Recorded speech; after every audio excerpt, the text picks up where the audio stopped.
Amy Peikoff is a talk radio host and a frequent guest on the show. She was critical of our segment last week about market fundamentalism and asked to come on and debate it, and obviously we're happy to have her. Amy, great to see you. Thanks for having me back, Tucker. Thank you. So our tax code and our regulatory schemes, every single one of them, every tax, every regulation either encourages or discourages human behavior. And since we know that strong middle-class families, independent families, are the basis of democracy and of a market economy, for that matter, why wouldn't we do what we can within reasonable limits to support strong middle-class families?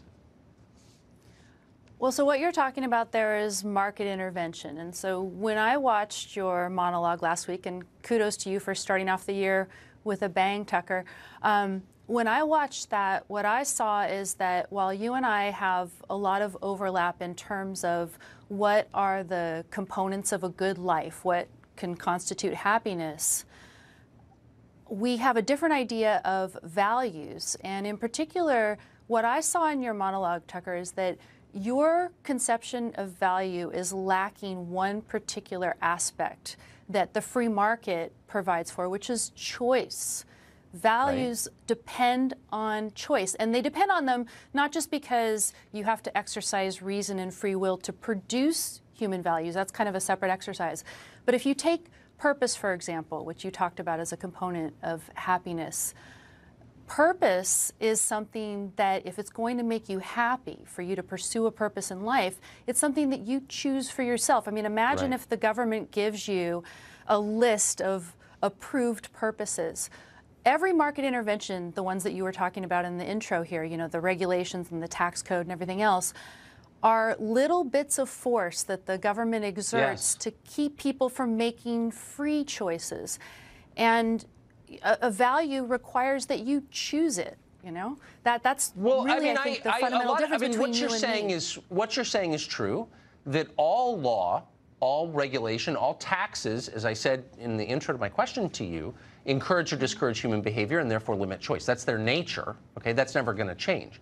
So as long as you have a government and you're raising money to run it through the tax code, why wouldn't you self-consciously... But here's the thing. I don't necessarily think... I'm not an anarchist, but I don't think that a government, the existence of a government in the long term, you know, once a whole lot of people agree with my ideas, you know, Rand's ideas, once that happens, you don't have to have involuntary taxation, right? What we could do is we could have a pay-for-service sort of government. And, you know, there's proposals about how to do this, but it's so far down the road. It's very but I wonder, right here's the... But it doesn't depend on force, I was a libertarian for many years, so I know the nature of the fantasy, but I'm wondering, let me just ask you this. You dislike socialism right now, yes. You dislike socialism a lot, of course, and I don't think it works either. We're about to get it, that's very clear. We're going to get socialism. Ocasio-Cortez is famous for a reason, and we are acting like the Romanovs, everything's fine, and that's the reason we're about to get this system that you hate. So wouldn't it be wiser to do what's necessary to bring these forces under control to help people so that we don't get socialism? Does that make sense? Well, I mean, so what you're saying is compromise by adding more government controls that you think are going to steer people towards making choices that are probably better for them, you know, in terms of raising good families and things like that. Is that what you have in mind? I'm saying that any country, any government, as long as we're accepting the reality of government, and I think for the time being we can agree on that we have a government that produces a system in which healthy families are very hard to maintain is a failing system. So why wouldn't we just be real about that? Here's the thing. So government should not be initiating force. All it should be doing is protecting people's ability to act on their own judgment and exercise their choices about how they best pursue their own happiness, living the good life. That's what it's about.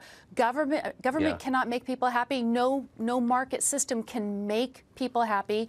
The iPhone cannot make someone But it can happy. certainly make them very unhappy, and that's what I think our current system is doing. And I honestly think both of us will be lamenting the rise of some socialist lunatic very soon. But also where we disagree, we disagree about that nature we're of value. Out of time. But I will give you the last word, Amy. Okay, well, we don't have a free market right now, and that was the other point I was going to make. So not only do you and I disagree about value and choice, but we don't have a free market right now. The ills that you name are caused by government intervention. Amy Peikoff, always game for a good conversation. I appreciate it. Thank you. Thank you, sir.